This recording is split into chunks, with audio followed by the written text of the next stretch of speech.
Tell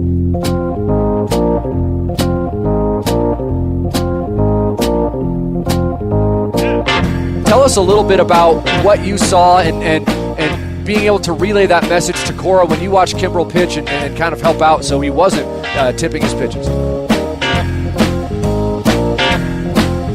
So tipping pitches, we hear about it all the time. People at home understand what tipping pitches is all about. It's amazing. And that's remarkable.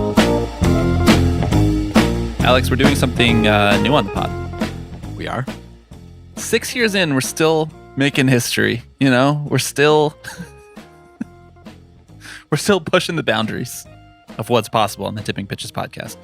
Really, what's possible on the Tipping Pitches Patreon feed. Hello, everyone. Welcome into the inaugural Tipping Pitches Watchalong.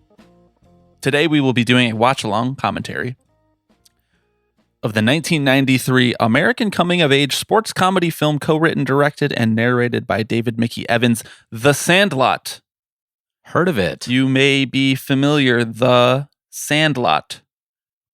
Did we mark it correct, The Sandlot? Did we steal The Sandlot's whole flow? Maybe we should save that for when we're watching. We certainly stole one very important flow. Today, what we are doing is we are going to watch the film The Sandlot, and we are going to talk while we watch the film The Sandlot. The idea here being that you at home can also watch the film The Sandlot, and you will start it at the same exact time that we start it, so that we are having a conversation about the same things that you are watching whenever, wherever, in time and space you are right now. So at some point in the next couple minutes, I will do a countdown to when we press play on the film. This film is streaming on Hulu. Hulu, part of the Disney Corporation. Mm-hmm. No free ads, though. I'm just being honest, you know, just like they gave us the film. Right. Put more films on more streaming services. Mm-hmm. The amount of times I go to watch a movie, and I have about 8 streaming services that I pay monthly for, and it's not streaming, and I have to rent it for $3.99 on Vudu. Now, maybe you have Hulu. Maybe you're renting it for $3.99 on Vudu or Amazon or somewhere else. Or maybe you're renting it for free $99 by going to one of many movie websites where you can find free downloads or streams of films. That's your prerogative. Go with God. Do what you need. I don't need to know that. Are you excited for this, Alex? I'm really excited for this. In some ways, it does feel like one of the pillars upon which this podcast was formed in some like very specific, tangible ways. And also in some more abstract ways, in the ways that we sort of discuss our own nostalgia and relation to the game of baseball. If you are listening to this podcast, I'd say there's a decent chance that you may have come across this movie before. Yep. It's I think arguably has the most mass appeal of any baseball movie maybe ever. Yeah. I mean, we will talk about that as we go on. Last point of order. You will be hearing us. You will not be hearing the sounds of the film. You can play that at your fancy at home. Or don't. I encourage you to just raw dog it. You could raw dog it. You will also be hearing the dulcet tones of my dogs barking throughout this podcast. Many people have asked, let Stevie have a mic. Well, tonight is that night because we can't really edit around it because we have to just be playing the film at the same time as you guys. So Stevie barks. And we allow it. We soldier on. So you guys are going to get a rude awakening as to how much editing is done to the Tipping Pitches podcast. Anything else before we get started? Or are we good to go? I think let's do it. All right, let's let it rock. Please prepare your streams at home accordingly. I'm going to give us a countdown in 5, 4, 3, 2. I wonder if anybody could hear my knees cracking right there. So cool. I could. So cool. 3, 2, 1.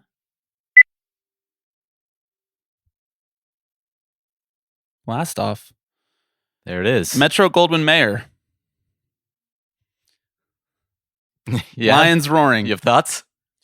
You know, the 2001 album Read Music, Speak Spanish has changed my relationship to that logo. Thought we'd start there by talking about a different piece of art.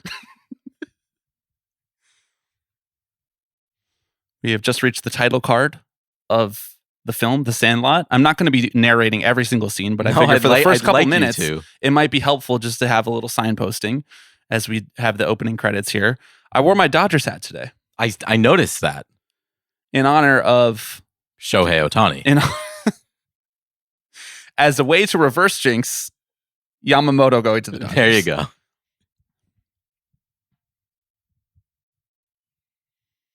Dodger Stadium is just stunning. Jesus what a Christ. stunning ballpark. What a perfect ballpark. So I wanted to ask you about a couple over-unders for this podcast. Okay. So this film is about an hour and 40 minutes. Will you need to stop to pee before or after minute 47? I'll take the over on that, mostly because you offered me a beer earlier, and I turned think it down. perhaps wisely turned it down.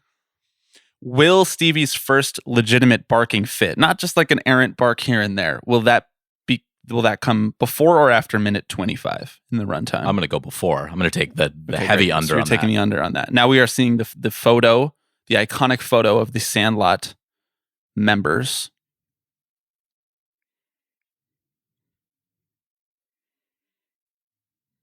Do you like a movie that takes place fully in flashback like this?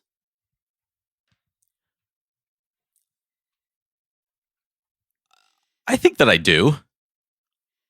I like it if they're not bouncing, if they're not coming in and out of it, I suppose.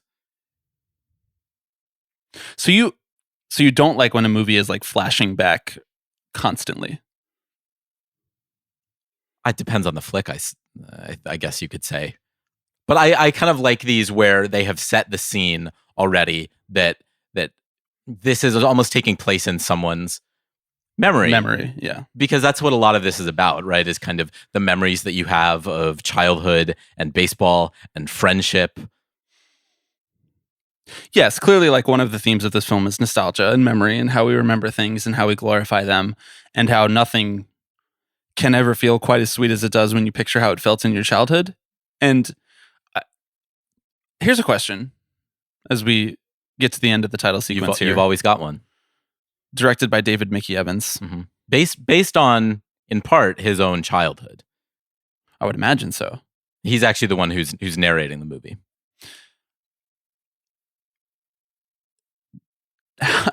How much did this invent childhood nostalgia around baseball? Like the feel of it, the tone of it. Obviously, baseball has been mired in nostalgia culture since its beginning. That's part of its self-weaving myth.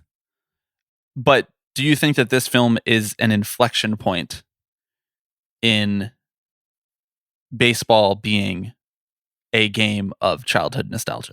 I mean, it's certainly like the most on the nose representation of that. Yeah. Right. It's the one that is very clearly stating up front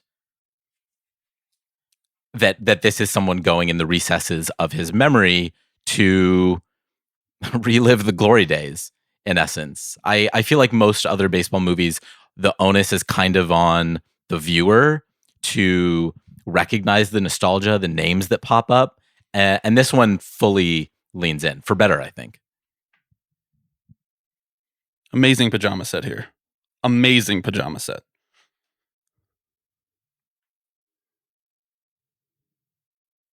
You're gonna have to forgive our moments of silence here as we adjust to doing a commentary like this for the first time, and as I'm playing around with the volume of the film in our headphones so that we are not too disoriented.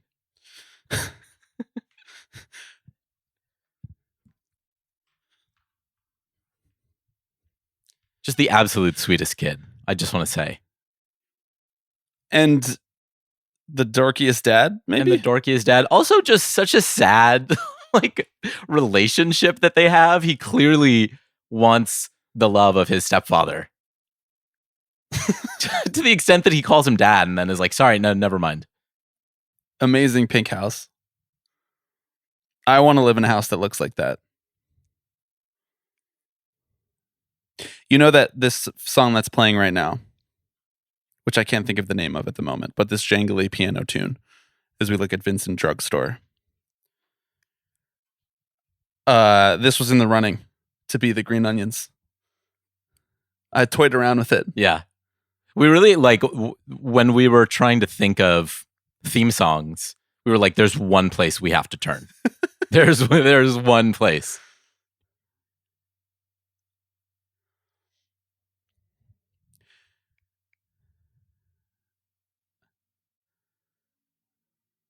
I never knew that the director was the person doing the voiceover. Yeah. Look at you coming with the fun facts. I love when you do your homework. It's so nice. You make the show sound pretty, so the least I can do is kind of do my part.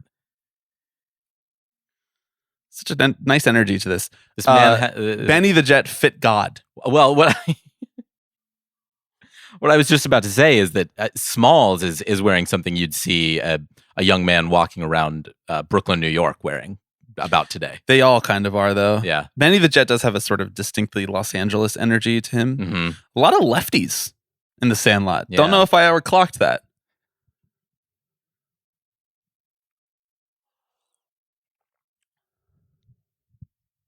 Goated hat. Goated, the bill on that hat is gnarly. Goated set design, if we're really going to get into it. Like, I know it's the operative place here. It's the Sandlot, and they had to get it right. But boy, oh boy, did they get it right. Mm-hmm.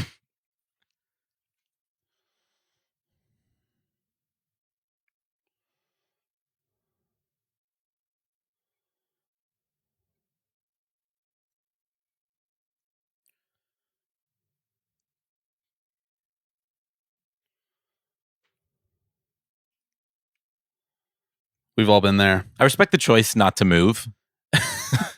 To recognize that it's coming towards you. To move would have been worse. Yeah. To move would have been more embarrassing.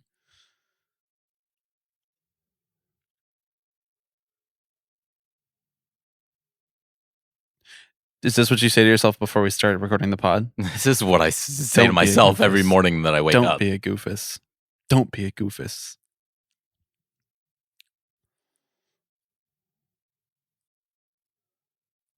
Is this the most quotable baseball movie? I know we haven't even gotten to some of the most iconic moments yet, but Yeah. it's pretty remarkable how many quippy one-liners come out of this. I think yes. I mean, just like different strokes for different folks, right? Like Bull Durham is probably up there too, but this is the movie. And I think part of the reason that if we can get into this incredible throw, if we can get into the reason that we're choosing this to do this first, beyond just Green Onions, beyond the fact that we use the song that we kind of borrowed from the nostalgia of it, this is the movie that has permeated the culture the most, that exists still kind of uninterrupted in terms of its pop culture relevance from when it came out. Like Bull Durham had a peak and it's kind of waned a little bit. And people who like baseball movies and people who like baseball and people who like Kevin Costner, like my mother, or people who like Susan Sarandon, like you, me, and every other dude in their 20s, still, hold that movie on such a high pedestal. But this one is like the one where, like Bleacher Report's Twitter account will be tweeting out like Sandlot memes or quotes, or there would be kids at my high school wearing like Wendy Peppercorn shirts, or there would be people like going as Smalls and Wendy Peppercorn for Halloween. Who would that be? You made a tremendous Smalls. Should we make the photo that goes along with this audio post on Patreon the picture of you as Smalls? It was pretty good.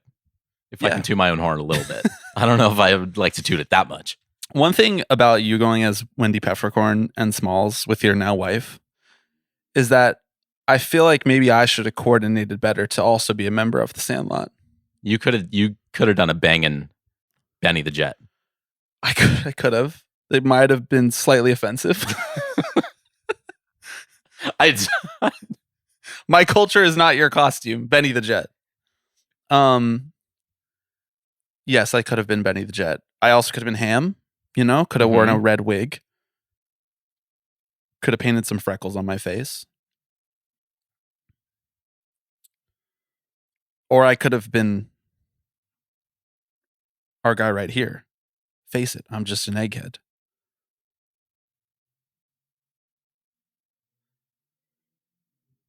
Smack him with a dose of reality. Kind of like an absolutely nothing character, the mother here. Yeah. Classic 90s trope. The mother comes in here and is just like, here's a couple of lines.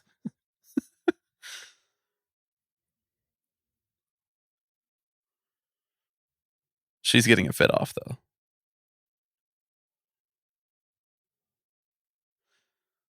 Let's talk about how the whole strained relationship with the stepfather is all on the son to remediate.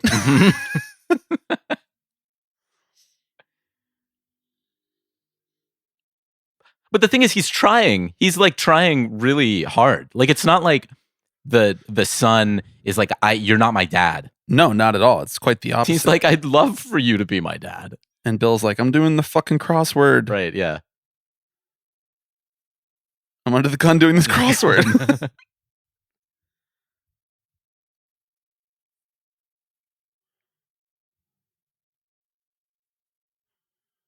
What do we think Bill does? Is that delineated at any point? I don't think that it is. I mean, they live in a nice enough home, but I suppose this is what most homes looked like in the 1960s. Look at what they took from us, Bobby. Used to be able to be a good, hardworking guy. Mm-hmm. Have a wife. Have a stepson who you hate. We used to be a fucking country. Now, Dennis Leary, he is getting a fit off right now. Yeah, he is. He looks like me at your wedding. Yes, he does. Well, the wedding week. You know, I was wearing a tux at the actual wedding.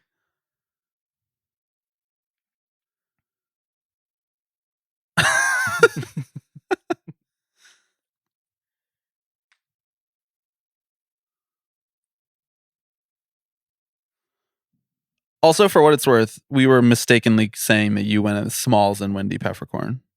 Right, I went as Squints. Squints and yes, exactly. But point stands. Yeah. We were rewriting history a little bit. You were shipping Smalls and Wendy instead. Squints didn't deserve her. Where did you get the glasses that you wore for that costume? Just like a costume store? Were they like prescription? Did you steal them from someone? I think I had like 3D glasses from a movie that I like popped the lenses out of. That's amazing.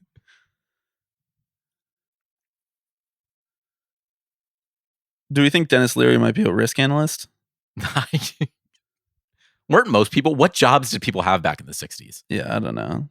I assume that everybody in the 1960s worked in oil or insurance. Because like that's kind of what everyone does now. Yes. You ever been hit in the face with a baseball? I don't think I have, luckily. What is the most memorable time you ever got hit with a pitch? I think I was playing on like the one summer I played on a travel baseball team when I was like 12 years old, 13 years old. Yeah. And I got hit like square in the back and dropped to the ground and was like, this is it, actually. Time to retire. I was like, I can't breathe. What is this Ty Cobb-ass glove that he had? It just ripped straight through it.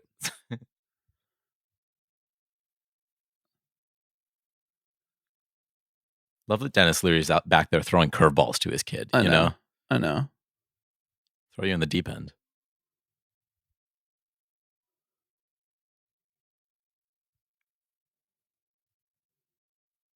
He carries an extra glove in his back pocket. How would you fit a glove in your pocket? I don't know. Also, his pants. He is setting the aesthetic of every guy like me. Bro, those cuffs are unreal. He's cuffed his pants like a Unironically, foot. I dress like him. I know you do. Coca-Cola ad. Do you think they paid for that? 1993, it's probably maybe. They might have paid for it. Benny the Jet is probably the nicest, like, good kid, good at baseball kid that I met. Like Yeah. all the best kids were never very nice. Yeah, total assholes.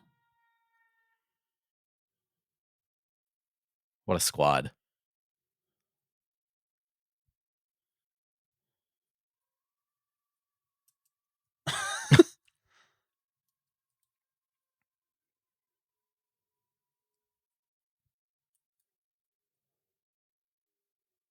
The Colossus of Clout? Is he wearing a Kansas City Monarchs hat? He is. Yeah, he is, yeah. I don't think I ever noticed that.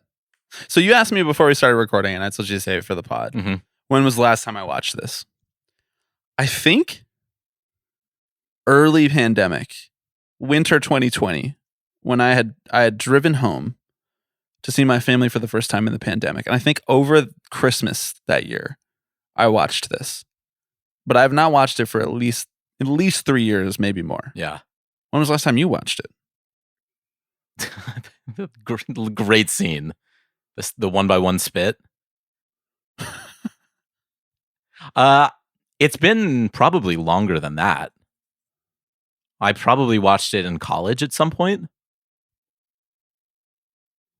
I'm sure I watched it around when I dressed up as twins for Halloween. Yeah, just to get the vibe. To get into character a little bit. A lot of really great walking content in this movie. Mm-hmm. Like they're walking onto the Sandlot here. There's the scene where they play the travel team and they roll up in the bikes and jump off of them. Walking into the pool. Mm-hmm. Aaron Sorkin could never. Did this... We debate. Did this movie invent the walk and talk?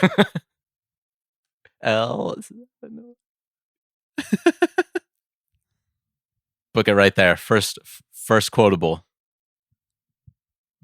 I think when they're going around saying the nicknames for Babe Ruth, that's pretty quotable. That is pretty good. L7 Weenie is... What does that mean? Is it like a... I don't know. Is it like a square? See, when I hear L7 in the context of a baseball movie, I'm like, so he lined out Right, to the left fielder? Take left center, okay.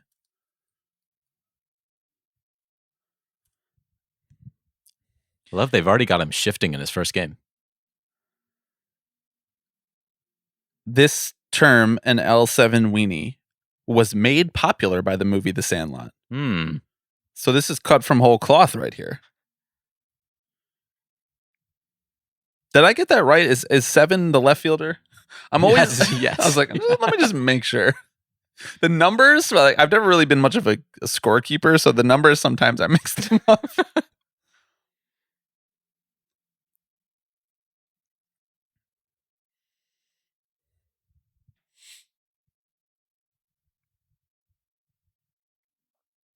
These kids are good.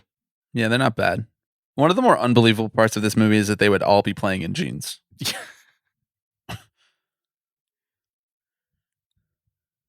Benny the Jet just hitting perfect BP or perfect fielding practice. That's like something that major league coaches can't do. Yes.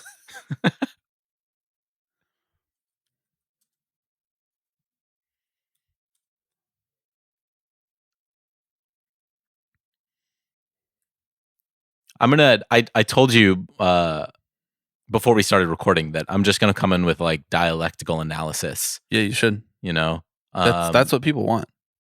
This movie's about gentrification and the loss of like common public spaces. Is it? You know? Yeah. That all of them lived in walkable cities. I just want to point out. Yeah, exactly. Where exactly does this movie take place? Like down to the city? The movie is set in the San Fernando Valley in Los Angeles, California. The filming locations were in Midvale, Salt Lake City, and Ogden, Utah. But like, that's what I'm saying. This does not look like the San Fernando Valley. I mean, maybe it's more what San Fernando Valley looked like in the 60s. But they're kind of like just walking around with impunity. You know, you needed a car for a lot of stuff back then. And now. So you're saying that this is about the loss of public spaces. So would you say that maybe they paved the Sandlot and put up a parking lot? I think I would say that, yeah. They turned it into high-rise condos. Would you sing it? Would you do that for me? Man, this is baseball. You gotta stop thinking. He said, fuck your little analytics. Games played on the field. See ball, hit ball, baby. Would Benny the Jet believe in war?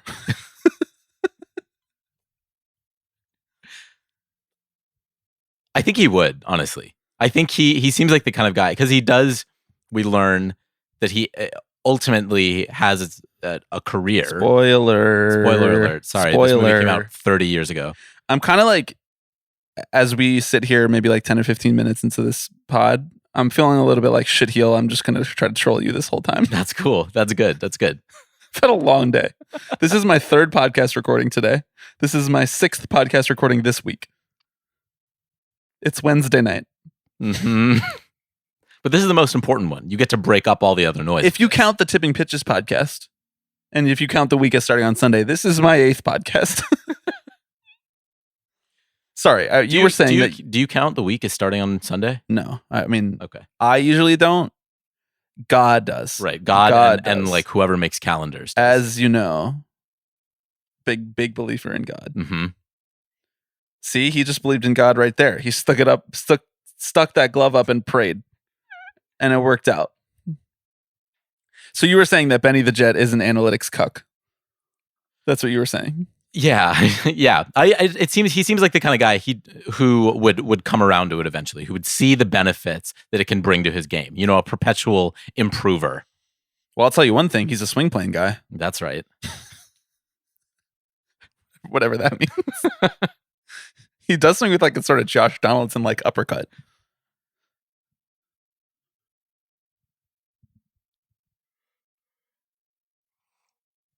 I'd like to come back to the you singing Paved Paradise, put up a parking lot. Okay. And by I'd like to come back to that, I mean I'd like you to do it. Don't it always seem like come on. This is good. I don't even, if I wait long enough, you'll just do it for me.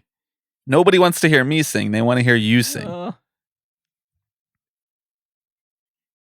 This is a perfect opportunity for you to sing, to do ASMR, for me to do accent work. We're in uncharted waters right here.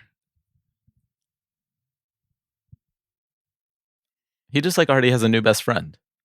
That eye is looking rough. Brutal.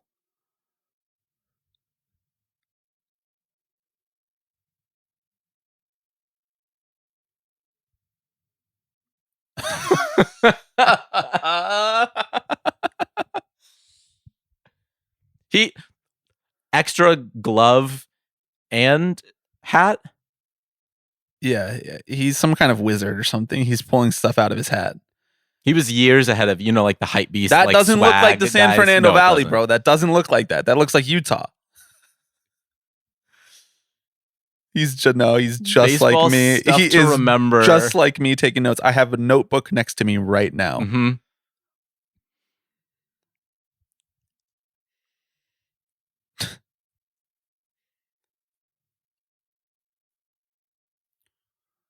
Balk.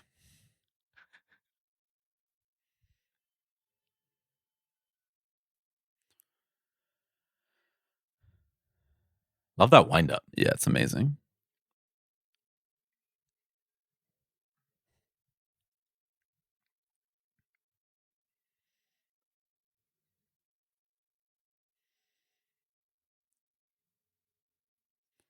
Benny told Smalls to roll up in jeans today, but Squints is out there wearing shorts. Like, is he going to get chewed out after this? Did you ever get chewed out for wearing shorts to baseball practice? No, I mean, I don't think I wore shorts to baseball practice. I have such I'd wear like the gym shorts sometimes when we were like getting ready. Yeah.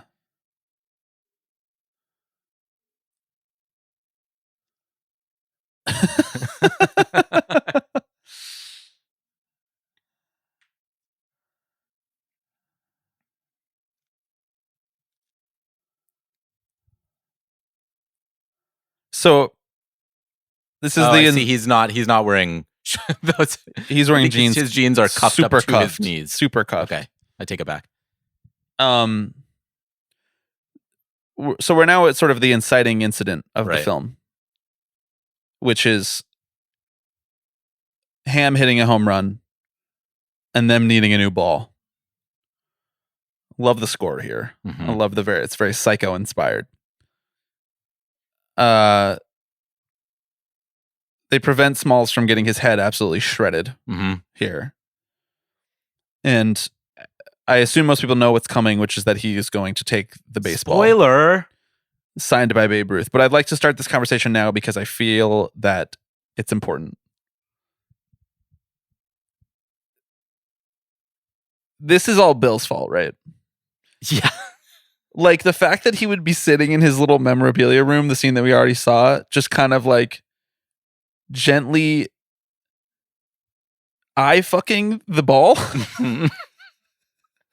like polishing it, looking at the signature. But he would never take the time of day to explain baseball to Smalls, to explain to him why the signature is important, Yeah. to explain why he has it prominently displayed like that, and establish that relationship with his son. What a loser. Yes. I do really respect that Smalls witnessed his stepfather sitting there polishing this ball, gently caressing it, placing it down gently on the mantle. The ball's And- not going to fuck you, dude. And Smalls is like, oh, okay, I got one for us. Yeah.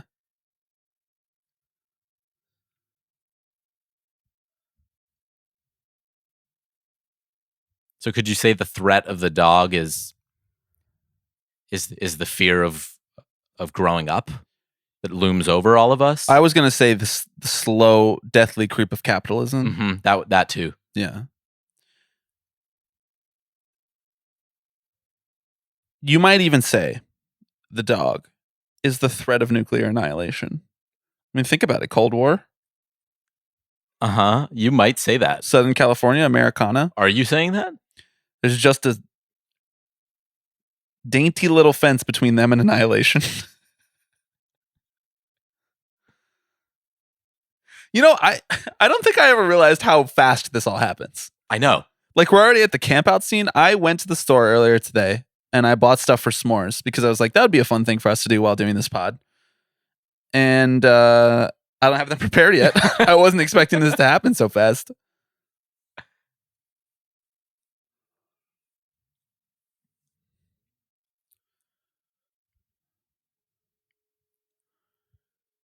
In a lot of ways, Smalls, as we just heard, the most iconic line of the film. Yeah. Which was partially improvised.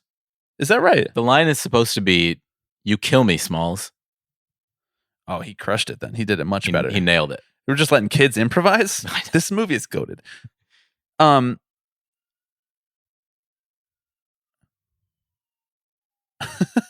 He's so good here. He's so good here. This guy is out and about, by the way, Yeah. trying to still cash in on that ham clout. Trying and succeeding, I would say. I think so. You kind of remind me of Smalls in a way, in that you don't know anything about American life.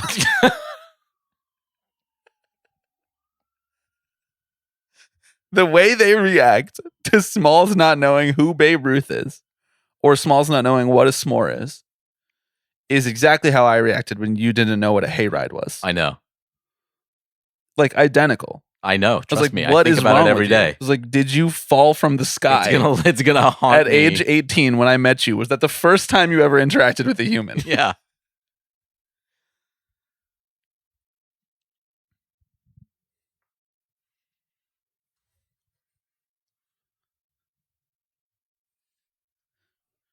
Inspired performance here. So good. Inspired. I'm on the move to get our s'mores.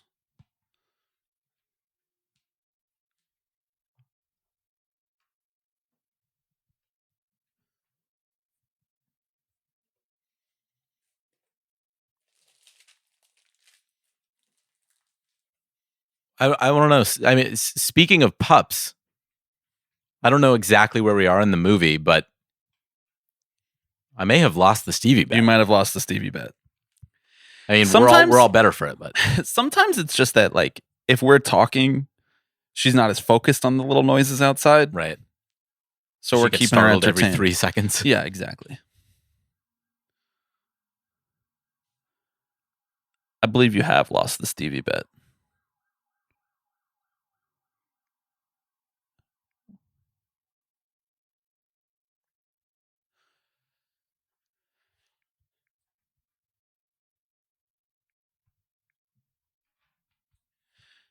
Question: The cop. Well, okay. Is this movie propaganda? Well, I'm curious. The cops get. Why are they so armed? Why were the cops getting calls about missing thieves? Was it like other thieves who were like, our friends didn't come home?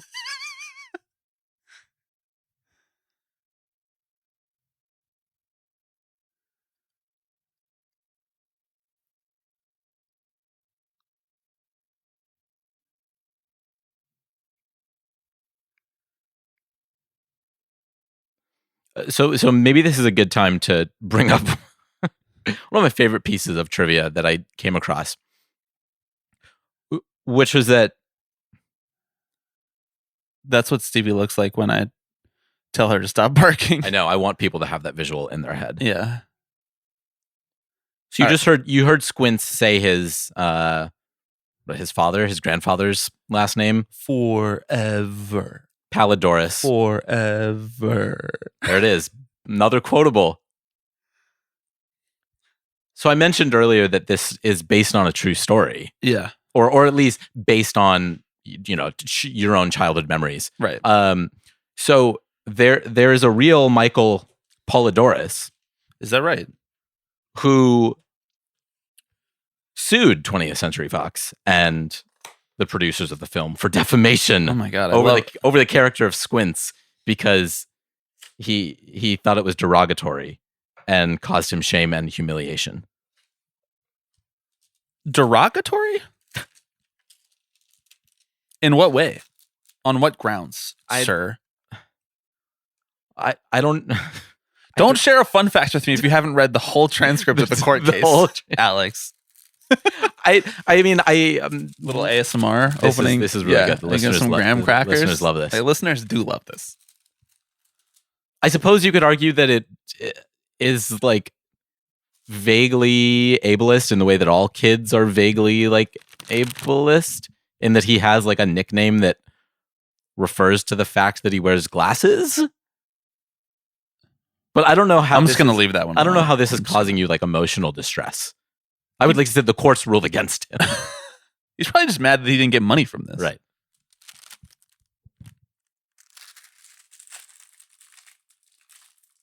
I need you to vamp while I make some s'mores. Okay.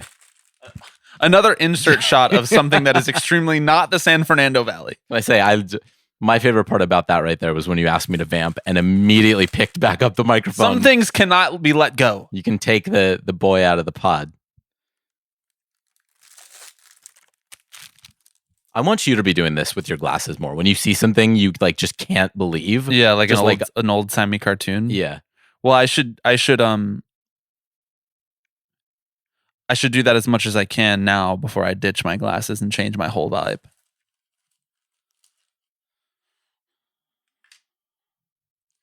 It's tough because like I'm trying to make a s'more over here. Like if I open these marshmallows, are you going to eat them? Are you going to have a s'more even though the s'more's not toasted? I mean, yeah. I don't even have a stove. It's electric. So like I could light a candle and roast the s'more over this candle. That'd be pretty Sandlot. All right. Well, I'll do that then. Everybody hang tight. These kids are fucking resourceful. Can I just say? Yeah, you can say.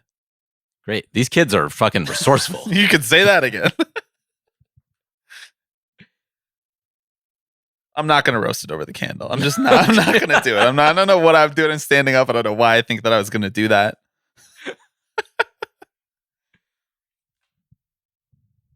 You got to vamp for me because now I'm actually leaving to go get a plate, to go get a knife. It's a whole situation. Oh my God. You got to vamp. So this is Alex's monopod, the long awaited. Mm-hmm. Mm-hmm. Mm-hmm.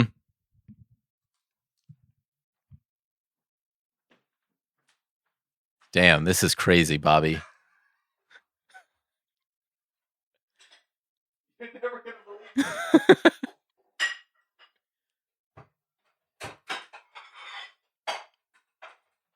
I respect that we never see any school in this whatsoever. It's over the summer. Which is why I respect the fact that you don't see any school in this, because why would they be there? This is so true to life. I leave for 1 second and Alex forgets everything that's happening in the movie.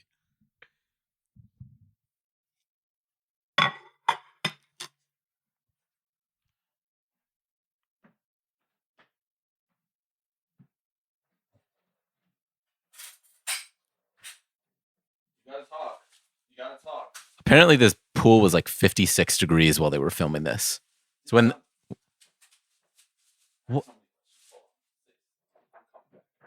you asked me to talk and then you tell me to stop, like I don't. I'm coming back.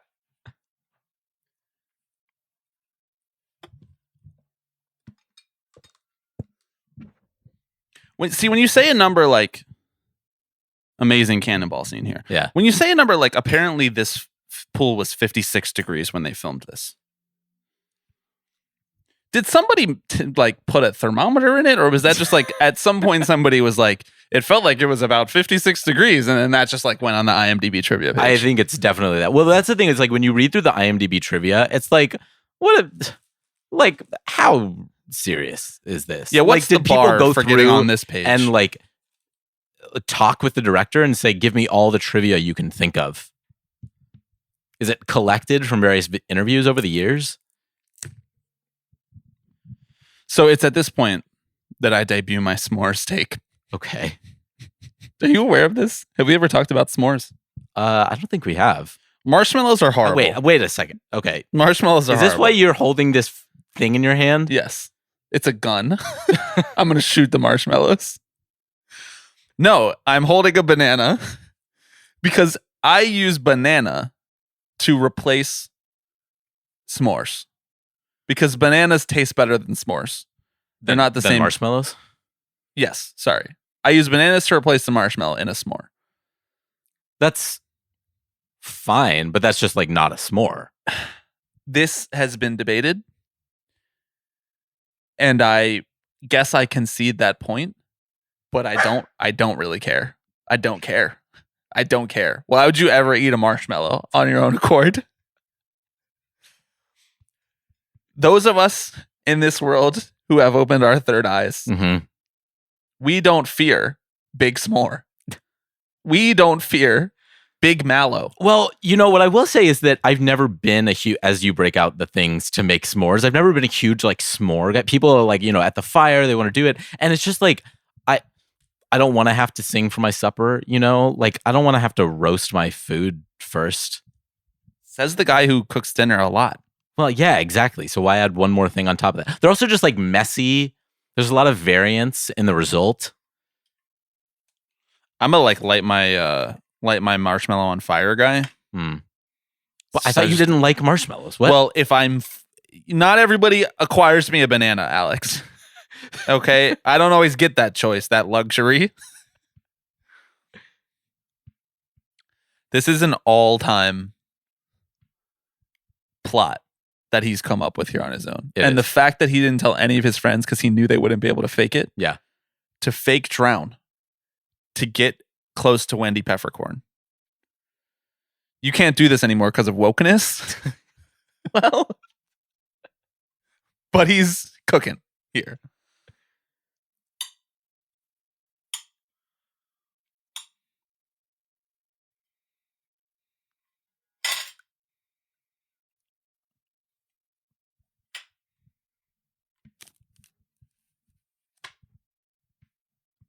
I mean, his little grin here is maybe my favorite 2-second shot in the whole movie.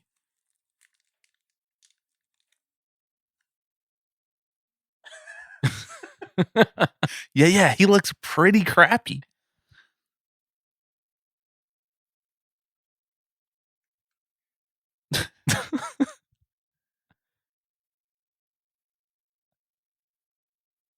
Just an amazing performance.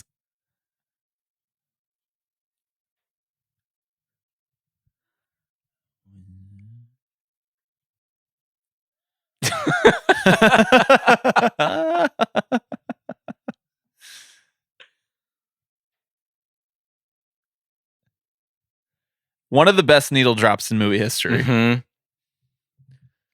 It's right up there with Layla in Goodfellas, a film I don't know if you've ever seen. Next watch along, Goodfellas. I'm a little worried to expose any part of my relationship to pop culture around you at this point. I just want to say. Why? I don't feel like I shame people for not having seen stuff. I'm pretty underseen in some ways. Like because I was yelling at you? 4 minutes That's ago. not pop culture. That's just reality that you don't know about. You just don't know about reality. Pop culture is like Stevie climbed under the chair to come over here because I have bananas that she loves. I don't think that hayrides are pop culture. That'd be like left turn signals. I don't know what they are because of pop culture. I don't know about that. Is this the first chain link fence you've seen before? I told you I was just going to troll you for this whole. Smalls is harsh about this. What he done was sneaky, rotten, and low. Yeah. I mean, to be fair, It was. it was all of the above. It was.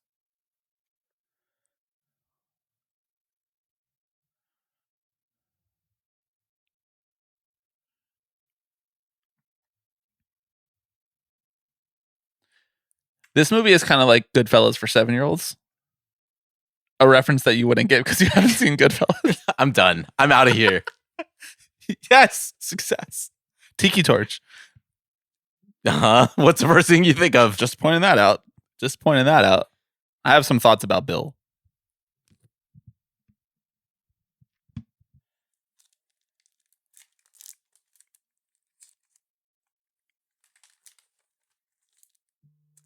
Unfortunately, scene kind of rocks.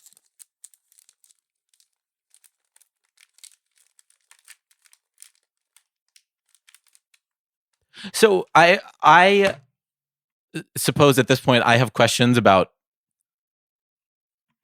if there was anyone in this neighborhood who took issue with the fact that there would be fireworks going off for like an hour and a half straight, like down the street. I mean, I recognize that 4th of July is a thing and fireworks generally go off, but to have a level Wait, of so you fireworks do know what 4th of July is? I actually will fucking leave right now.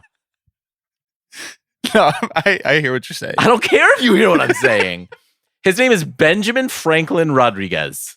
Just pointing that out. I've never noticed that. Honestly, have never noticed that.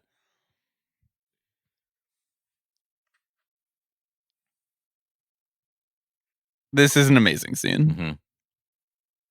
Slow-mo. The chalk coming off the ball. Small's amazing shirt. I would wear that shirt. Ham, amazing shirt. I would wear that shirt.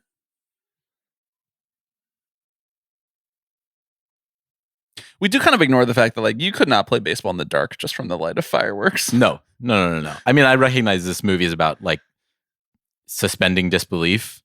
As all movies are. As most movies are.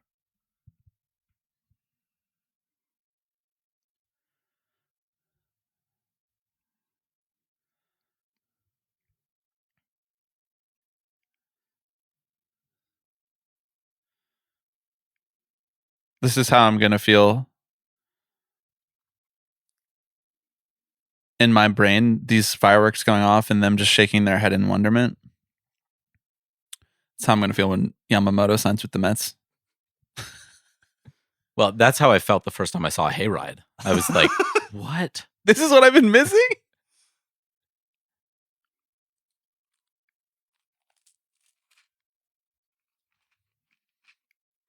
Mm-hmm. Do it right into the mic. Are you going to have a s'more? Some more what? Are you going to do it with marshmallow or banana? Are you going to try my method? I believe I mean, chocolate and banana is like a... Here it is. Of course, I'm eating a s'more during it. I know. Okay, let's flash back. 2017, July 29th. Yeah, we conceived of this podcast. Right. This podcast was conceived. A beautiful day in history. Yeah. These dweebs going around in their uniforms. Do they just go around from like park to park? I think so. Okay. It's somewhat my whole brain chemistry with this song is completely altered. I feel like I'm starting an edit of this podcast right now. If I close my eyes, I can see Pro Tools. My name is Alex, and you're listening to amazing casting these dweeby dorks.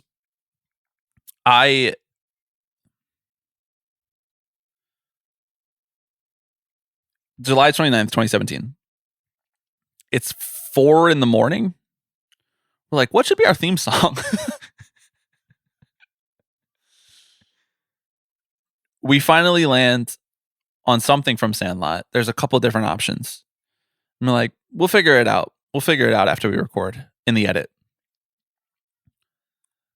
But we sat next to each other on the couch watching this scene, deliriously laughing. Because it holds up. It does hold up. There is just something that is like instinctively linked in my brain, like the song Green Onions and the notion of baseball are like incomprehensibly linked in my brain. I love how they ran it back too. Started it straight from the beginning again. Just like me.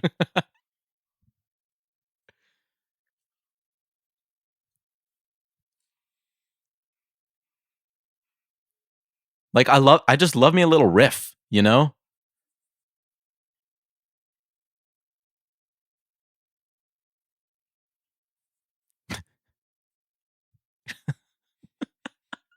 See, I would like him to have a podcast. Be careful what you wish for. He might already. He might already.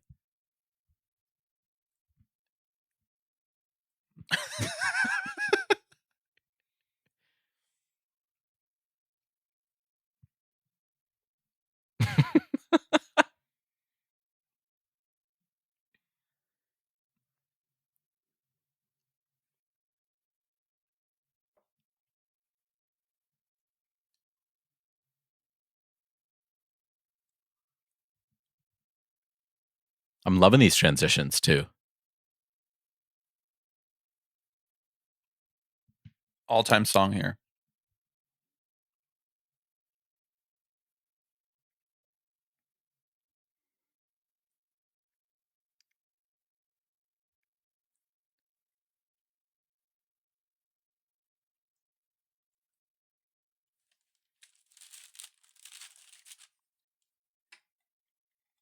You can't go around from field to field challenging other teams to play baseball with you and not have like a serviceable pitcher to throw out there.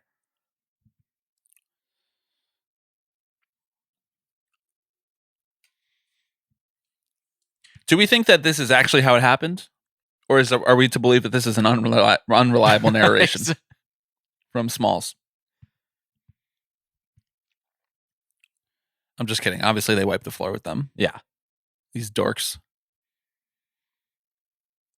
LC Romney Park. Any relation? I don't know. Look it up.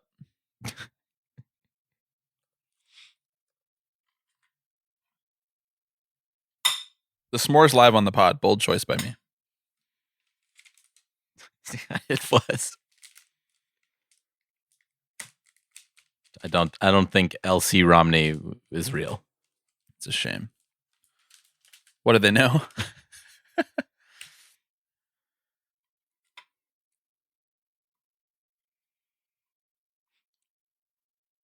What's Benny's deal?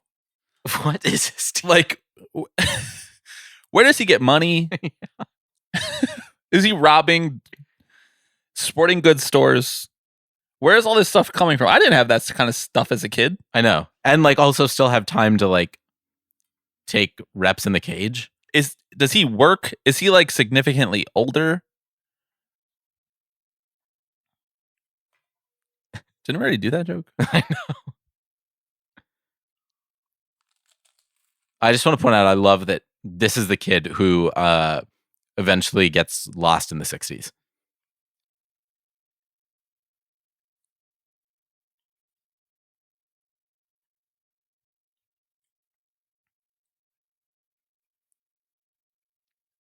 Did you ever dip?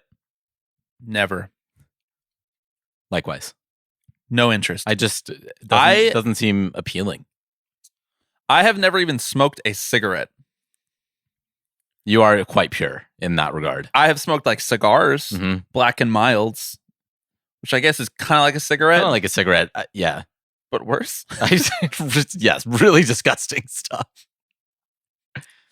But like a true, like a Camel Light heater. An American Spirit, bro. Has never hit these lungs.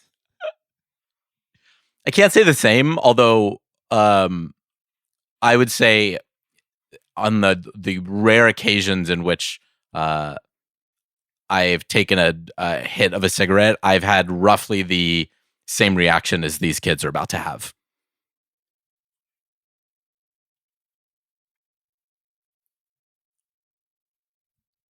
I mean,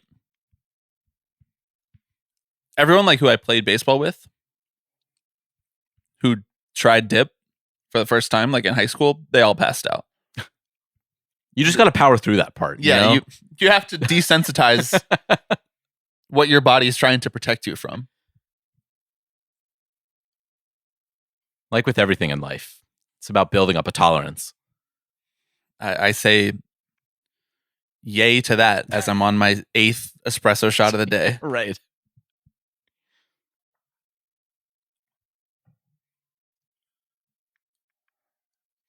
I appreciate how they're like chewing it like it's food. Mm-hmm. Mm-hmm.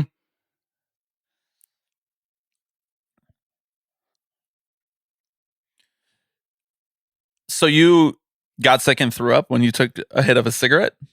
No, but I have effectively this same Relationship reaction. Like it's my face that you just saw right there with my eyes rolling back in my head.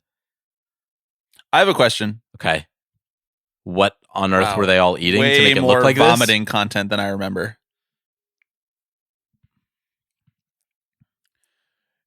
Do you think that smoking cigarettes is cool? this? Yeah. You are a Phillies fan. Yeah, I do think it's cool. Should I start doing it? Yeah.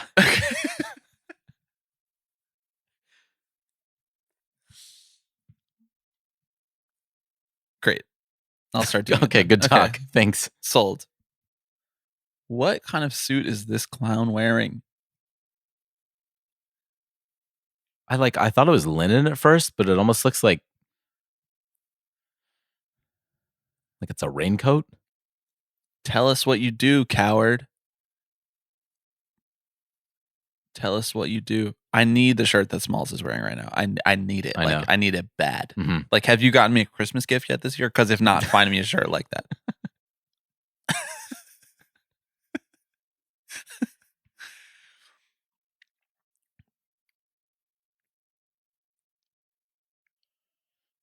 Do you ever just go to the drugstore growing up? Just Honestly, walk down to the drugstore, No, pick up some gum and but I'll tell milk you or one thing. whatever. I did go to the corner gas station a lot. Okay, there you go. A lot. I spent a lot of time just walking there thinking that was a cool activity. The Valero on the corner, it has since been... I don't think it's a gas station anymore. RIP what they've done to our great country. Jesus. You can't have gas stations anymore on the corner. It's now the Stadium Bar and Grill, which is a chain that has swept this great nation in our hardworking blue-collar towns, has expanded and taken up most of that parking lot now. There's still a corner, they sell beer and cigarettes and stuff. Some might say it's your first stop after we finish this pod. It is. Yeah, it is. I'm going to drive all the way to Bucks County, Pennsylvania just to buy cigarettes. They don't sell those in New York City. No, they don't. They don't. No, they don't. Thanks to Blasio.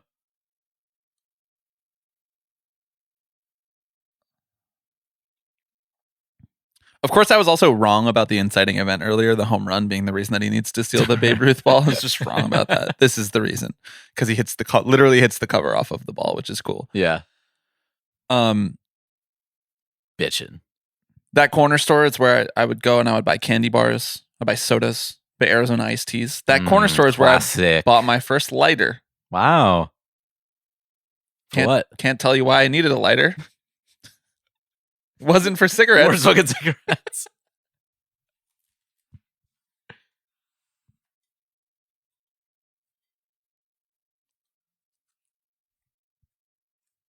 What about Benny the Jet? Clearly he's loaded. Can I just say this movie prompted me to take one of my own baseballs and draw a Babe Ruth signature on it. I was like, how You can't sick tell me would it these things be when I take if a bite.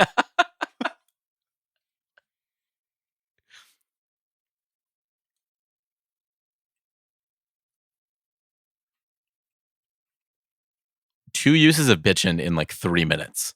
You mean to tell me that none of them looked and saw this signature?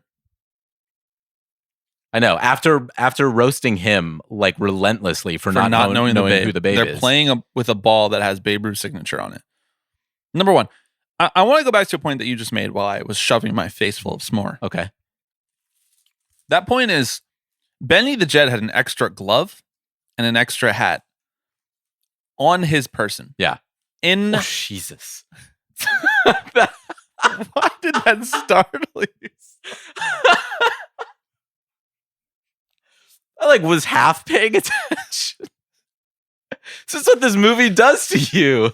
That probably went so hard in 3D. Sure, it Probably did. would have gone so hard in the 3D glasses that you used for That's your right. Squints costume. Man, he's going through it big time right now. Why would he think that after watching the cover get hit off a ball, he should use a ball that was that important? Yeah, right? Back to Benny the Jet. Okay, yeah. He had a glove in his pocket. He had a hat in his pocket, in his back pockets, and he can't afford another baseball. This is your whole fucking thing, guys. Right. You guys play baseball. You guys like You don't have baseballs? We're like deeply analyzing the plot points of a movie made for 7-year-olds. like you knew this was a distinct possibility that this would happen to this baseball. Some might even say a likelihood. Yep. Some might even say it happened like that Minutes last before. week. Minutes before.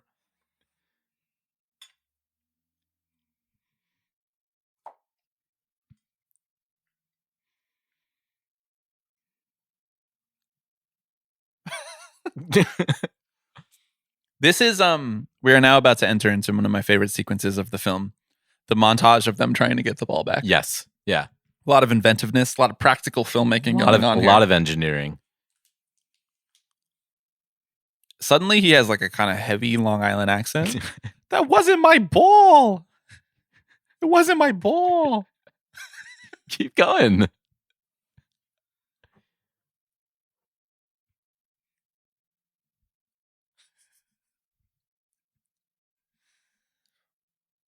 I love how like just very clearly annoyed Squints is Yeah. at how much of an imbecile Smalls is. Yeah.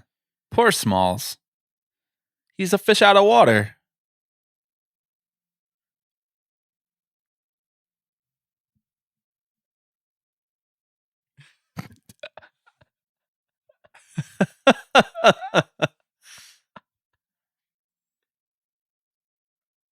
Great shot. Great shot of them all poking their heads over the fences. Mm-hmm. So how accurate do you think that is to what Babe Ruth's signature actually looked like?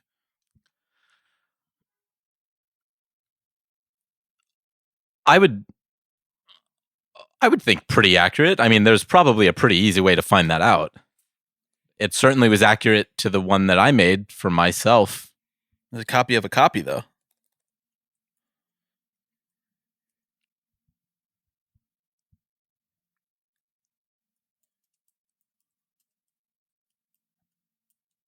Yeah, like pretty accurate. We're both just Google imaging Yeah, pretty accurate. Babe Ruth signature. I have to say, now the more that I talk about it and the more that I think about it, this movie, I think, is actually directly inspired by Goodfellas. Mm-hmm. Because the kid who's repeating what everybody else says, there's a character in Goodfellas who does that. The ensemble cast, the voiceover, Mm-hmm. an homage.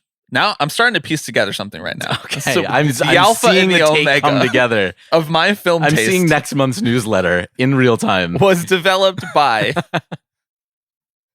Martin Scorsese's Titanic achievement, the greatest film ever made. At least the greatest American film ever made. And this. He is so me, like being physically anxious that you just like fall to the ground. Yeah. Yeah.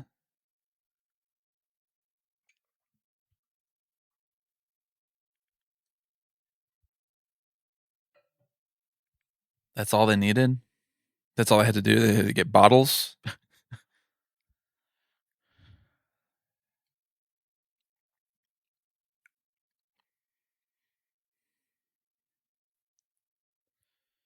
Used to be able to buy a baseball for 98 cents. Nowadays, an official Major League Baseball from Robert Manfred and his cronies will cost you like $30. Like $35.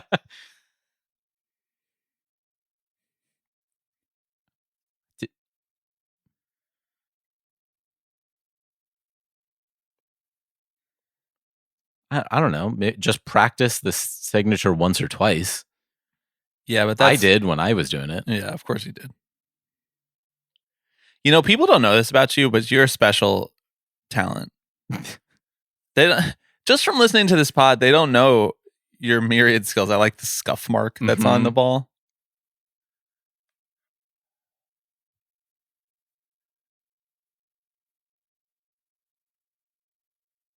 He's just like me.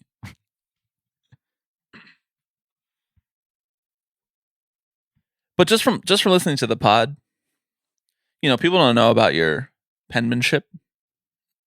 Sure. People don't know about your signature. Sure. Right. One of the all-time signatures. Thank you. Put it up there with John Hancock. Him and Baby Ruth. People don't know about your passion over graphic design. That's true, although it's been alluded to. Which has not yet manifested in a holiday card for 2023. I don't want to hear from you right now. Well, you got to hear it at some point.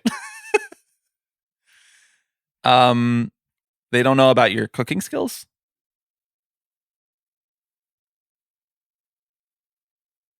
They don't know about your guitar playing skills.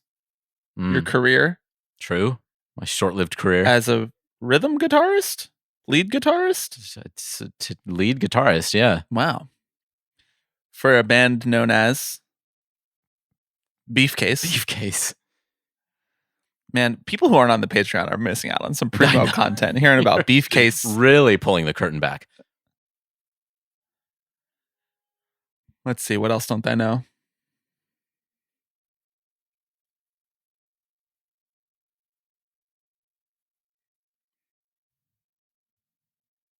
Your career as a glove first second baseman. That's actually true, yeah. Pedroia-like. Contact. Oh, God. Glove. Don't say that. Jesus. What's wrong with Pedroia? Grit, grind, hustle. True. He's a baseball player's baseball player. Exactly.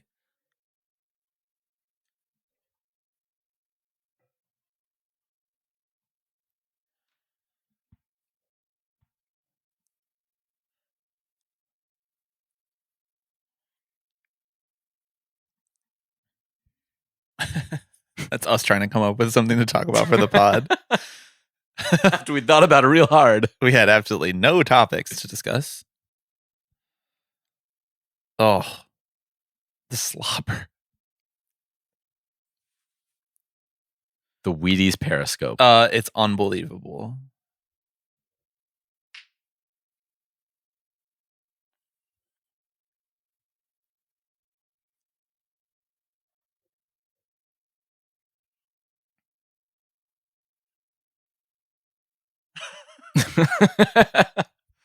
I love the kid like grabbing him by the head and like trying to hold him.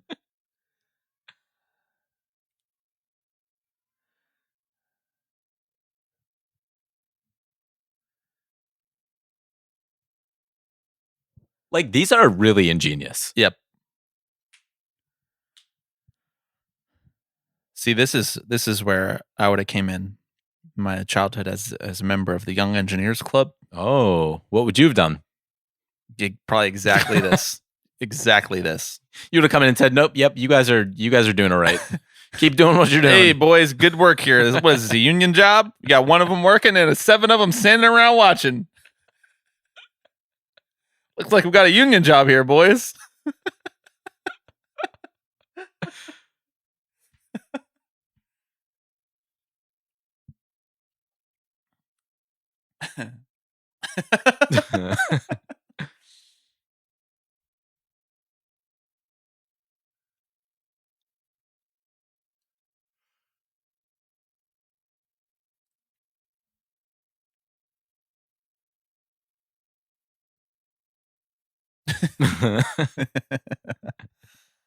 Great shot right there. The low angle shot of all of them standing over the mangled concoction.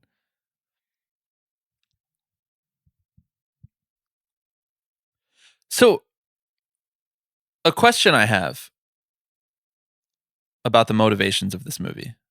By the way, the fact that they invented like a suction machine, brilliant stuff. Are they afraid to just knock on the door and ask because they're afraid of the old man too? Yeah. That they think that he trained the beast to be a murderer and they don't want to talk to him either?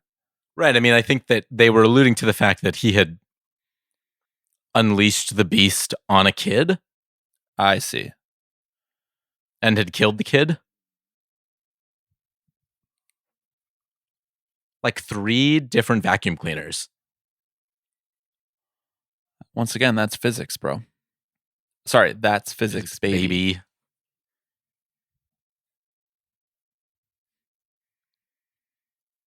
We're having a glorious music year, by the way. Mm-hmm. If I could just take a second.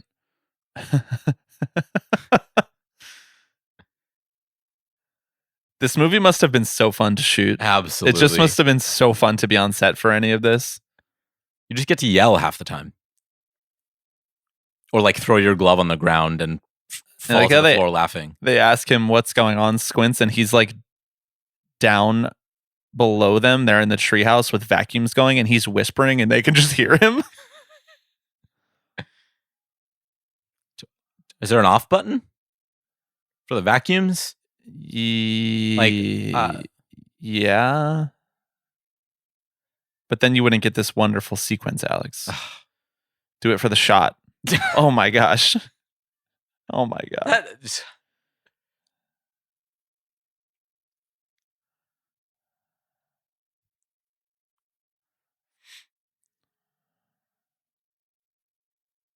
Awesome stuff.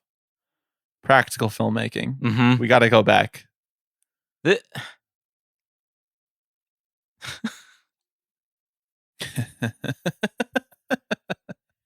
just say, no way he walks out of this alive.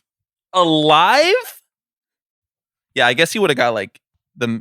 Supposedly, if they did blow up like this, there would have been metal shrapnel all through his body. He looks kind of traumatized, though. I will say that. I'm certain he is. Tough beat.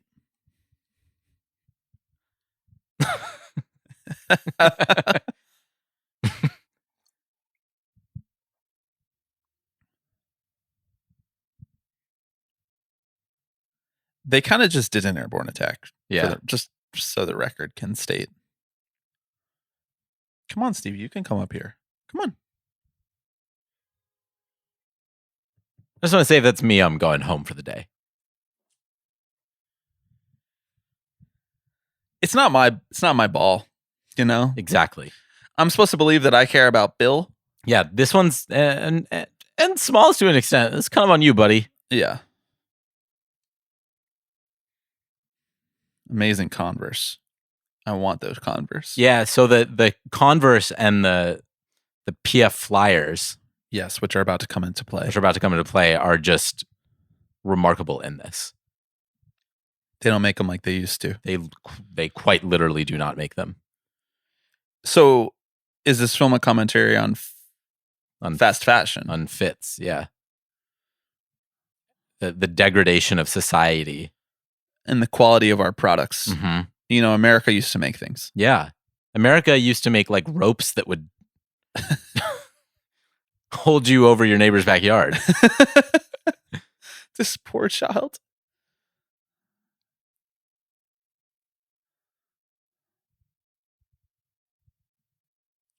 What other fun facts do you have for me?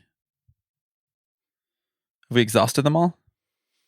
They're not really written in any order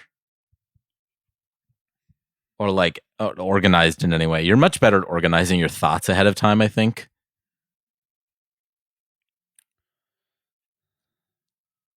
Or am I just better at faking it?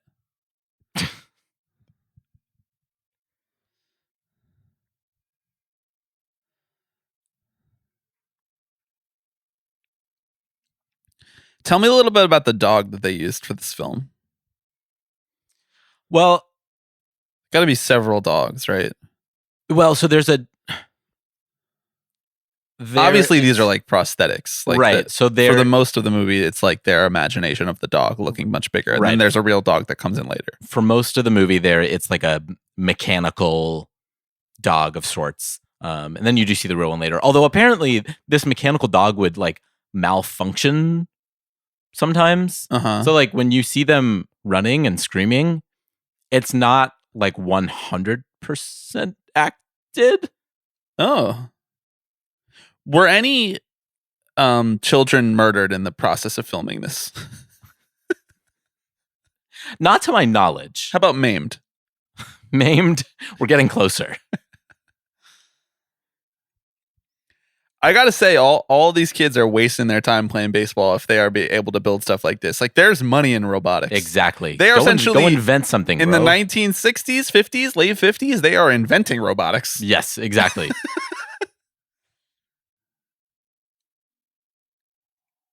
I mean, this is crazy.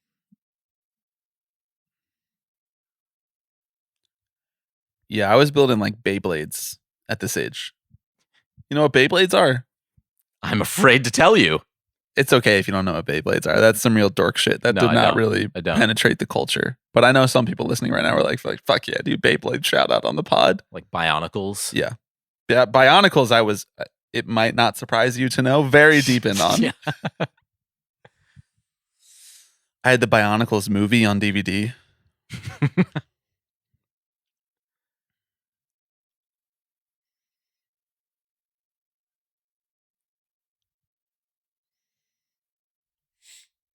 I'm the guy standing in the back, just kind of muttering, just good vibes to the rest of the team. Yeah, exactly. This is the one, guys. You're like the Garrett Stubbs of this little setup of the Sandlot. Yeah. Just there to party when you win. Just there for the vibe. I like that Benny, the most athletic and important person, just has to be there to catch the ball after it's already on their side of the fence. Like they don't need someone to catch it.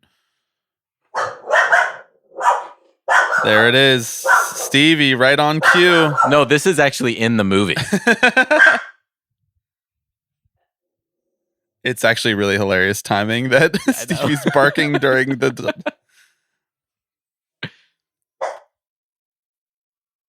dog's time to shine.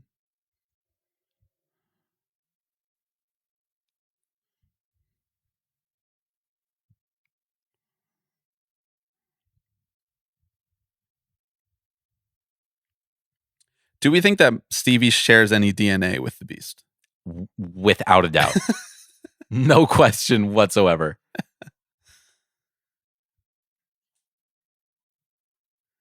There's no evidence of that. I don't think Bill has not warmed up to I don't think he warmed up to you. He did ask you to be the man of the house, but in sort of like a my new wife is dumb way.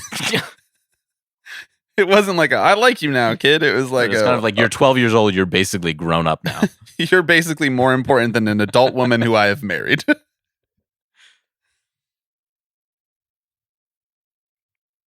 This is one of the most batshit sequences in film history. Yeah.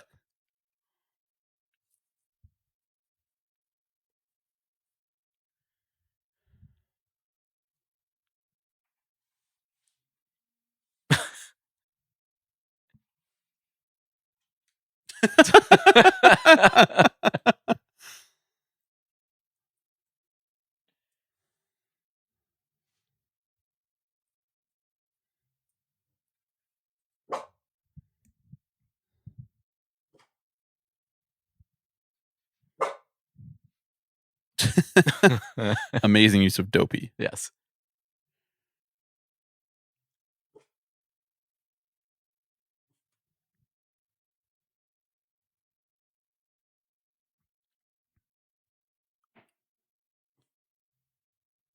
Oh. Just hop over there and get it. It's kind of well, first of all, amazing cameo here from Art LaFleur. Mhm. Amazing cameo. Baseball movie legend Art LaFleur. Wonderful performance in The Field of Dreams. as well as this. Underrated aspect of Babe Ruth was that he was just number 3 for the Yankees. Like, you can't be in numbers like that for the Yankees anymore. Well, that's true. That mostly had to do with circumstance. I don't know that I would call that an underrated part about Babe Ruth.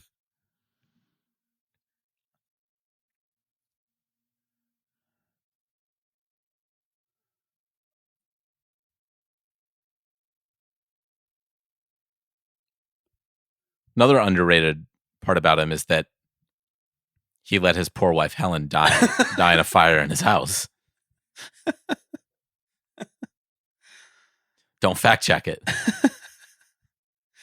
You know that? Someone was just talking to me about this the other day. Okay. At our friend's engagement party. Yeah. Or the engagement dinner afterwards. It's your coworker was like, I don't know that much about baseball, yes. No, that's but I right. did hear that Babe Ruth let his poor wife Helen die. Yes. I actually think we should have her on the pod at some point because she went to the Hall of Fame and came back with all sorts of Babe Ruth stories that had nothing to do with the Babe we know and love.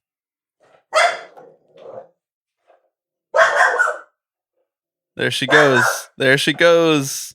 It's kind of, I really thought she was going to power right through the cords right there, but she actually sees it as a barrier that she's afraid of she's afraid of the cords. She only crawled under the chair because she wanted the food that I had over here. Mm-hmm. It's like the beast is on the other side, you know, and the beast is the elevator digging every 15 minutes. Yeah, exactly. Great shot.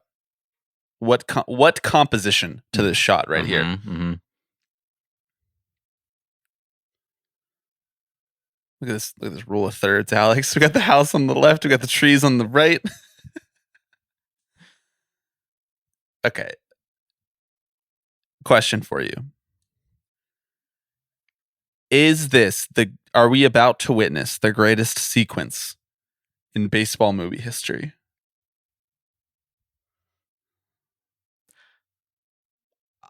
I don't know. Are we? Do you think it's the greatest sequence? I'm just posing it as an open conversation. It sticks in my mind indelibly. Yeah.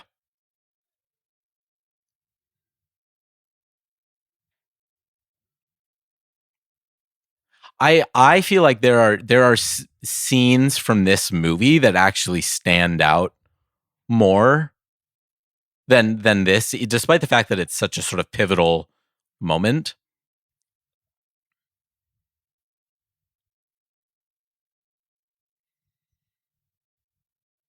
Didn't they meet like a few weeks ago? He has to do it because of the love of the game. That's right, he does. He has to do it for the love of the game. He has to do it because he has main character energy. Heroes get remembered, but legends never die. Maybe my favorite line from this movie. They could have cut the "Follow your heart, kid, you'll never go wrong" line. Yep, didn't need that one. That one needed a trim. Needed an editor like you or me back in the day. Smalls followed his heart by grabbing his dad's ball, and look where he ended up. Who are you in this movie? Who do you relate to the most? Who are you? Coward, you still haven't sung. They paved the Sandlot. They put up a parking lot. People don't pay $12 a month to not hear you sing. They don't. God, I just love this scene so much. The music, the whistling. It just turns into a Western for a couple minutes. He's like crying.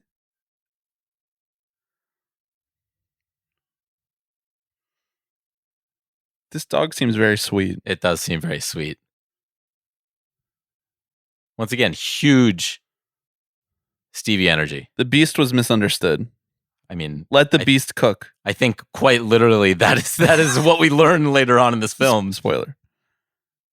Look how sweet. Come on. He's like, that was your ball? I'm sorry, I didn't realize. Why not bring like some steak or something? Yeah, that's why I was just thinking the same thing. They were smart enough to build a fucking robot catapult. But they weren't like, what if I threw the dog some chicken? I suppose what we're about to learn is that it doesn't really matter if the dog is on the leash or not. Yeah, but if he has a stake, I feel like he doesn't care about the ball.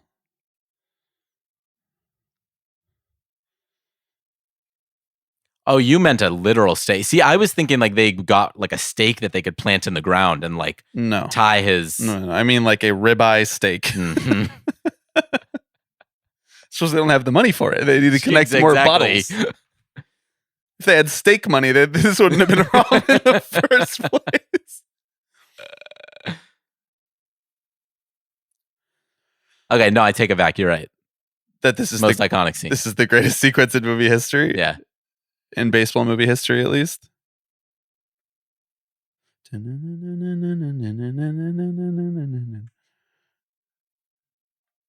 What's the name of the song? It's like the Dananana one. It's like the, Yeah. Mm-hmm. Amazing smash cut. Amazing smash cut. Ooh. Ooh.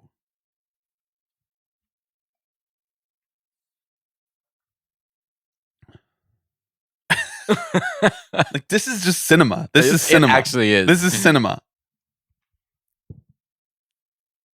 Very few references to like parents or adults in this movie, and when you see them, they're portrayed as like stuffy and boring.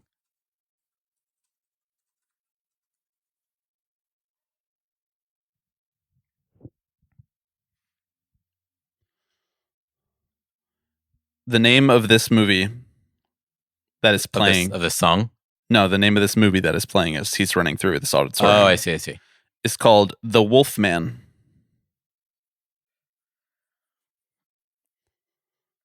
Which is a 1941 film. Is that next on the list for us then? It's a gothic horror film.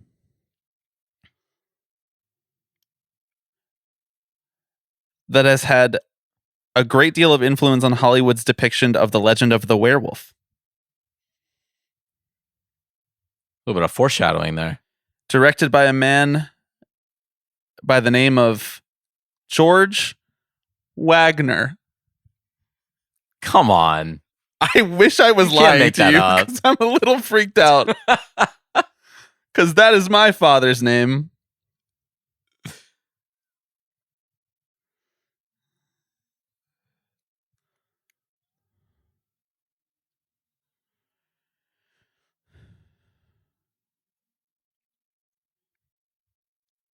Shot by a somewhat acclaimed Italian-American cinematographer, Joseph A. Valentine, 5-time nominee for the Academy Award for Best Cinematography.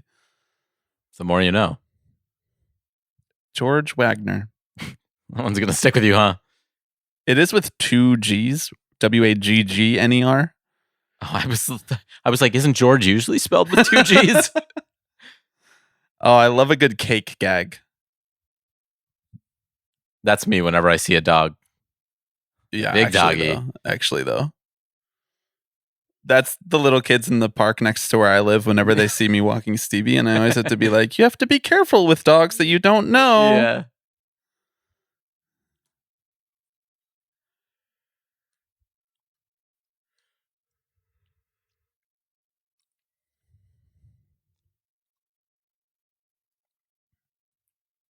Was the term Sandlot like in parlance at this time? Like, is that like a known thing?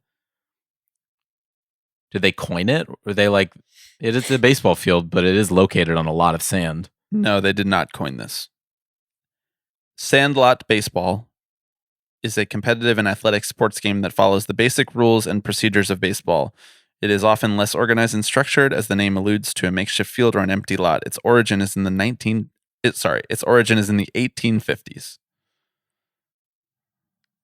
Well, so is regular. Are we just describing baseball at this point? The term sandlot dates all the way back to the 1870s. It seems inconsistent, Wikipedia. Get on that. Originating in the city of San Francisco.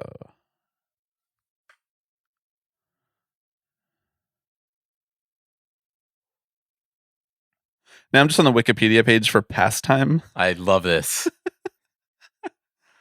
I have this idea for a podcast where it's just us doing the Wikipedia game. Are you familiar with this? I am, yeah. And I'm saying that on this Patreon because it's our IP and no one can steal it. This scene to me, when the fence falls on the beast as a kid, was crushing. Yeah. Sobbed.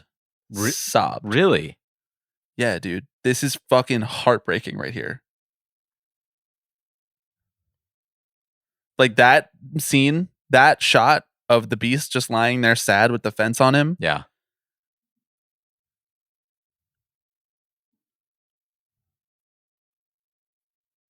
Like, also, he's not dead. Thank God he's not dead. Otherwise, I'd still be crying. We wouldn't Well, be I doing this know. movie if he was dead. Small's got a good heart. He really does. He's a sucker, but he has a good heart.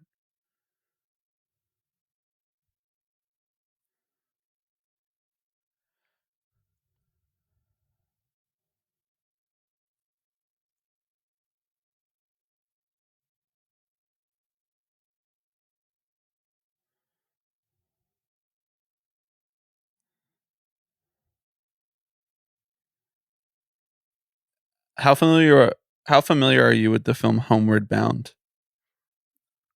I'm familiar with it.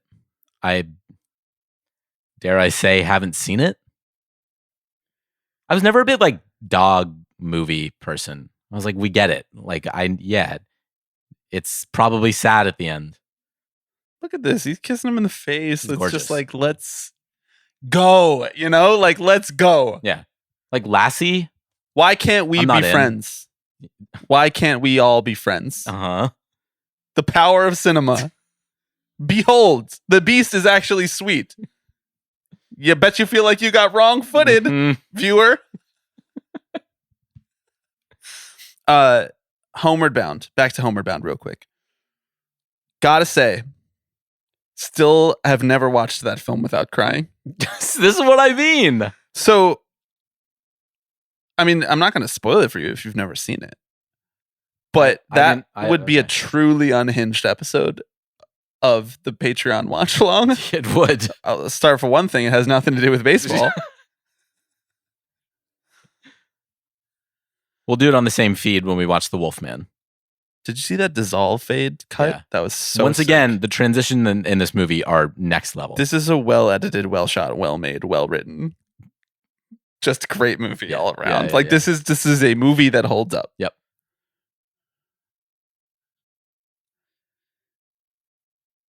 And of course, a truly transcendent experience seeing James Earl Jones in this role for the first time.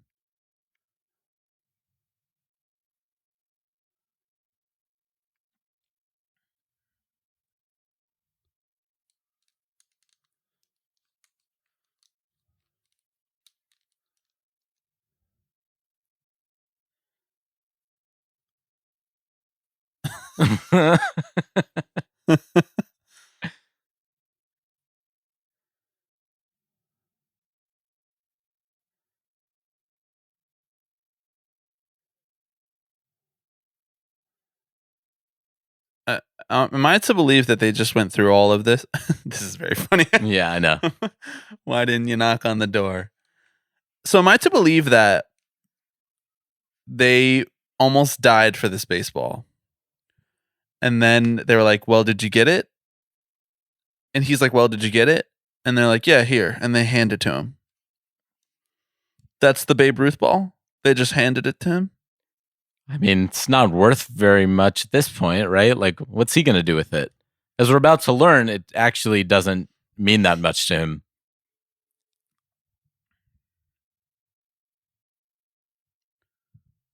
See, this is where we get into the real like baseball myth making. I know, yeah. Right here. Where it's like baseball can bring anyone together.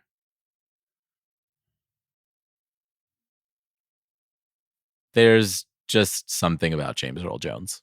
There's a lot of things about him. Number one, he's a tremendous actor. Number Yep. two, Yeah. he has the greatest voice in the history of humankind.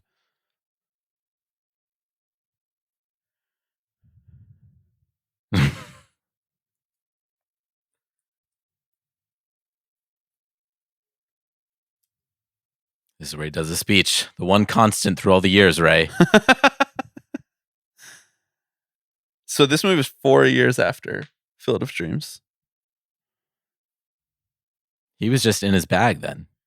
He was just watching a lot of baseball. Do you remember a time in American society? Of course, you don't remember this because it was 3 years before we were born. But when good actors did baseball movies, that was fun. Why don't they do that anymore? That's a great question. You mean Clint Eastwood isn't cutting it for you?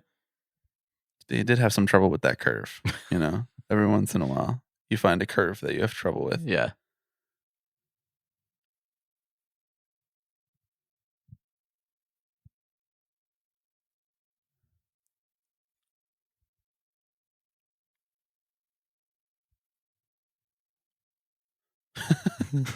What a guy. You know, I have to say, Field of Dreams is on Netflix right now. Should we be doing Field of Dreams next? Well, You know, it's a movie that they've made within the last 10 years that is a good baseball movie with good movie stars. what is that? It's a little film called Everybody Wants Some. Mm-hmm. You thought I was going Moneyball. I did, actually. You thought I was going Moneyball. Those are just two titles I'd like people to put in their back pockets, just cause. Of course. Just cause.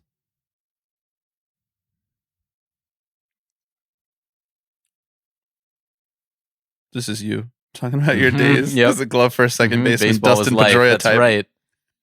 100% all the time. He got hit in the head with a pitch, and that's what blinded him. Yeah, dude.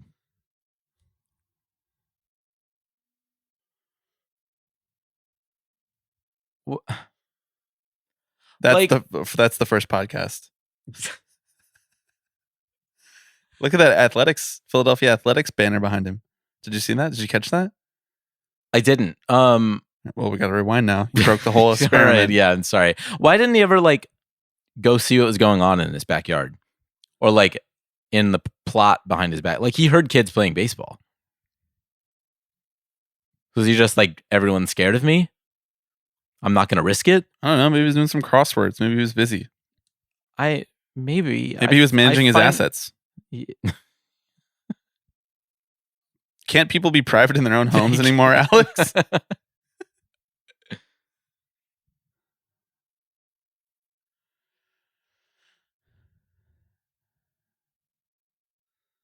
That's sweet. That is really sweet. That game is not going to last very long. But sweet. Imagine if baseball teams did that. Oh, wait, the A's are trying.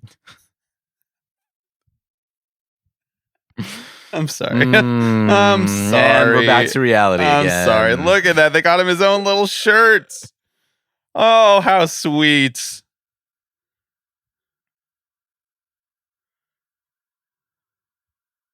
Look how they fade away here. This is one of my enduring memories. Yeah. That's right, brother.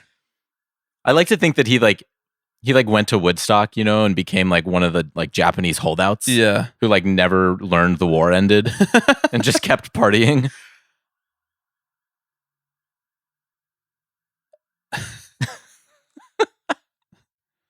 Good for them. Love is real, Love is real. Love wins. Yeah. Interesting relationship there. You said because of the age gap? You think the age gap is problematic? I don't know about the age gap, but You're saying it's because of the age gap? well, it's not because of the age gap. Aw, that's very sweet. That's my lifelong goal. Yeah. To coach my son's little league team or my daughter's little league Oh, team. now we're getting real. God. Until they pave the Sandlot and put up a parking lot. You got to do it. You got to do it. Because I'm not going to press stop on this recording until you sing the song. Because we're coming to the end here. Look at Dodger Stadium. Sold out crowd. Beautiful day. We could Photoshop Shohei into this scene. He never burned his hat. Okay. We must discuss. Okay, yeah. One of the most important parts of this movie. Mm-hmm. This film, Stevie agrees. Yeah. Presupposes that Vin Scully does not exist. Yes. Or has been fired. In favor of Benny the Jet Rodriguez is dead. childhood friend. So I ask you, Alex, as of course he's safe. Of course he's safe. Beat it. But in our modern version of baseball, they'd be replaying this for about 7 minutes. Yeah. Someone in New York would be making this call. There's a little like Gary Cohen energy to him, Yes, he does. He threw that pen down. I ask you, Alex, what the hell happened to Vin? I have to think that he got fired. They finally caught his problematic tweets. I guess so. Great stash. Here's one more fun fact. That's the real life brother of the kid who played Benny the Jet. How about that? Didn't need any lines of dialogue. Probably got paid the SAGman. Exactly. You know who you look like is grown up Benny the Jet Rodriguez. I'm sorry, it just writes itself. Low key. What a photo. Who took that photo? Nice color photo for the 1950s. I don't believe it. Okay. And it's over. We're getting the credits here. So you think Vin Scully got fired because of his problematic views? You think that this is where on the list of greatest baseball films? Is this in your Mount Rushmore? I think It's getting really ringery here at the end. Would you say this is in your pantheon of? Yeah, this is Would you say good. it's This in your is good. top 7 of nostalgic baseball films of the 1990s? It's definitely on my Mount Rushmore. I don't know that I'm going to divulge what else I think would be on there, but this is the one that most perfectly captures like what it felt like playing baseball as a kid. Because if we're being honest, most baseball movies are for adults. Yes. Who are trying to imbue some sort of meaning onto the sport of baseball, or who are trying to relive their childhood as fully formed adults already. And this took that feeling of Stand By Me, of coming of age. Yes. And essentially pasted Great it reference. onto a baseball Stand By Me. diamond. Great reference. I've seen that one. I'm glad you have. This is a very Alex energy movie. Stand By Me. Mm-hmm. How do you feel? First watch along complete. I feel good. That kind of flew by. I was like, Hour and a half is nothing, dude. it's easy. The first Didn't even watch-along- have to pee. Just want to point it out. Great Did work not by have to you. stop. Great work by you. The Sharks in Vegas are cashing in. This pod was actually sponsored by Mhm. the Stevie barking line. Cashed. It hit. Just kidding. No free ads. I'm gonna bleep the name of the first watch along pod that I did was for the Snyder Cut. What a way to start. 4-hour film. Mm-hmm. I don't remember why we did that. It was deep in the pandemic. I think someone like lost a bet. Yeah. And then a pod went out to hundreds all of best thousands of podcasts people. are made. Well, I guess that's not how you did the choosing a new team podcast. You didn't lose a bet, but that was a bit that kind of took life. It was a bit, although, yeah. Although you're not actually a Phillies fan, so. Thank you everybody for listening to this inaugural watch along episode of Tipping Pitches of the Sandlot. I'm excited to do this more, and I'm excited to do this with guests. So the plan for these going forward, if you are listening here at the end, you will get some behind the curtains. The plan for these going forward is to do some of them with just Alex and I, like this one that you just heard. Some of them with some very fun guests that we have on the docket who have agreed to come and do things such as these. If you have specific films, if you have specific guests that you would like us to collaborate with on these efforts, please feel free at any point to submit those to tippingpitchespod@gmail.com or message them to us in Slack or DM them to us on Twitter, since Alex is constantly monitoring our Twitter 100% of the time now because he's so back. May even throw up a cheeky little poll. He's like, Elon sacrificed Tesla. had to recall 2 million Recall vehicles, all of his cars. because he's so focused on making Twitter better for Alex Baisley. Right. We might as well use it. Exactly. Like, we can't let that effort fall by the wayside, Alex. Yeah, maybe we'll put up a poll on Patreon as well. And until then, Oh my God, I forgot about the s'mores. Fuck. we're going to send you off with the dulcet tones of Alex Baisley singing They paved the Sandlot and put up a parking lot while eating a s'more. Uh-huh. This is the new saltine challenge. Here's the thing. One or the other. This is like Saw. You're not getting out of this recording without eating a s'more in front of the mic or singing They paved the Sandlot and put up a parking lot. Who's that by? Are you not familiar with the song? It's Joni Mitchell, brother. Okay, there we go. And there's the Counting Crows version too. Which one would you like me to play you in with the instrumentals of? No, I'd like you to sing it for me.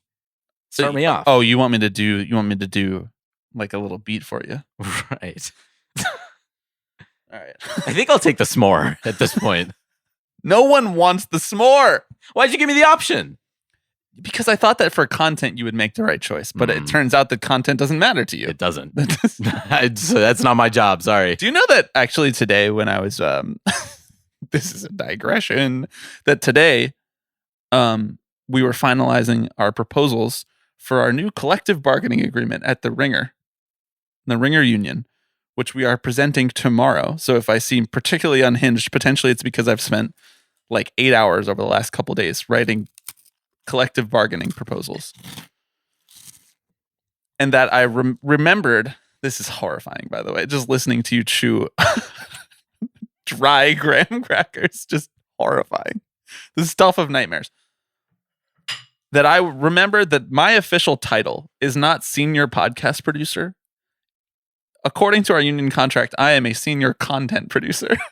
That's right, brother. Because all of the senior producer titles are rolled into one. So senior, video, senior audio, senior social. We're all just senior content producers. It's all content. Everything is that content. Actually, got me really depressed right now. I think you don't know how much. You think it depresses you? Yep, I'm sure. Well, thank you everybody for listening. All right.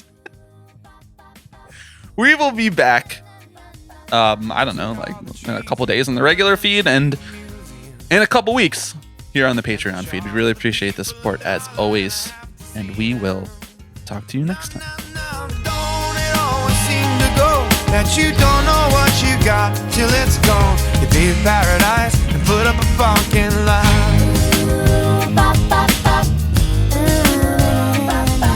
Hello, everybody. I'm Alex Rodriguez. Tipping pitches. Tipping pitches. This is the one that I love the most. Tipping pitches. So we'll see you next week. See ya!